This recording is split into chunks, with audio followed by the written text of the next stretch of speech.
goodness, you're all so quiet. Have we got it? You know the old story I've been telling the BGF year after year after year, trying to get a question. You know it's from the Buddhist sutras, if you don't know, I'll tell you too quickly. That in the Buddhist teachings of the sutras on karma and reincarnation, there was one man asked the question, why is it that some people are born rich, some people are born poor? Why is it that some of you have to work really hard? I finished the story now I started it. Then some of you work so hard, and you still find it hard to actually get by and pay the bills. Other people, they don't hardly anything at all. And they win the lottery, the business gets really successful, they retire when they're 25, millionaires, billionaires. Why? How come? It's unfair. And they asked, why is that? The Buddha said, it was the karma you did in your past life. You know, if you give lots of donations to the BGF, then next one.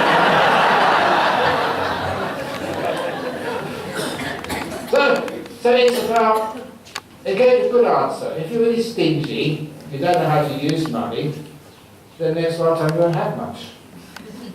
So anyway, that was the answer. But then he asked another question. Why is it that some people are really beautiful while other people are just ugly? And just all of the makeup, all of the hairdos, all of the cosmetic surgery doesn't help. Why is it some people are born ugly? And you may have noticed, I have to say this every time, when I mention the word ugly, I always look at the floor. Because I mentioned this story once, it happened to be in Singapore. When I mentioned the word ugly, I just happened to be looking at one woman. Just by chance. And she really complained. Ajahn Brahm, why did you mention the word ugly when you were looking at me?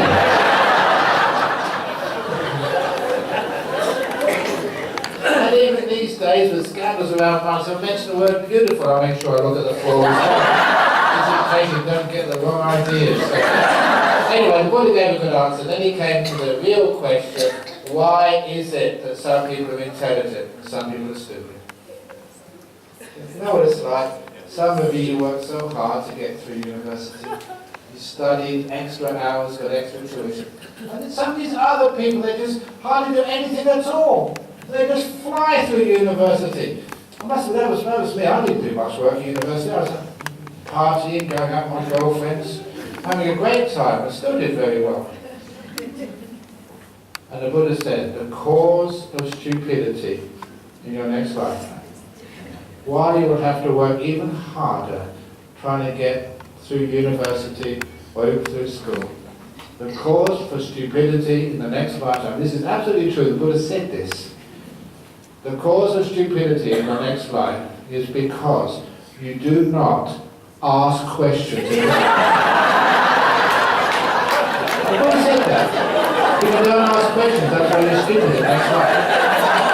So, are there any questions? Yes. Yes, you get a lot after that. Yes. So, share out your questions so we can... Hi, Ajahn Brahm, can you hear me? I can hear you. Okay, Ajahn Brahm, just want to ask one question. If you are living in a very hostile environment, living in a hostile environment? Yes, especially... Syria? Yes, let's say a hostile home environment. A hostile home environment. Yes. You know, you have your family members, like treating you like enemy. And how do you still being kindful to people, especially it's a family member? A family member. If it's a family member, it's very hard to divorce a family member. You know, if it's a husband, it's a bit easier. But you know, if it's like a parent or a brother or sister, you're stuck with them for life. But what you can do is you can look at that family member and look at something beautiful in them. And it's a hard thing to do sometimes when they're being hostile, but they're not always hostile. There's always some beautiful part in them. Remind yourself of that beautiful part. See that beautiful part, and then that's what they will show you back, instead of hostility. There was a nun who lives in Perth, Sister Wei Kan. She told the story of it was I think a Malaysian girl. Oh no, sorry, it was a Vietnamese girl who married an Australian man. And they got on very well. They loved each other and respected one another. But the Australian husband's mother hated having an Asian daughter-in-law. It's really racist. And this poor little daughter-in-law from Vietnam, she tried everything to please her mother-in-law. Nothing worked. So she went to the temple for advice. And in the temple they said, loving kindness, spread loving kindness to her. Didn't work. Loving kindness meditation, didn't work. Chanting, didn't work. Do some dharma, dedicate the merits, it didn't work. Nothing worked. Until one day this poor daughter-in-law was visiting the temple. She was so stressed out, she fell asleep. And she had a dream. She was a Mahayana. She dreamt of Kuan Yin, the goddess of mercy. A beautiful vision of Kuan Yin, the goddess of mercy. Just like in the temple statue, but with one detail different. The body, that's right, the body, the legs, the hairdo, the little bottle, just as in the statue, but the face. You know what it was her mother-in-law. So when she came out of her dream, every time she saw her mother-in-law, she saw Kuan Yin. And like it worked! Now they're the best of friends, they love each other to bits.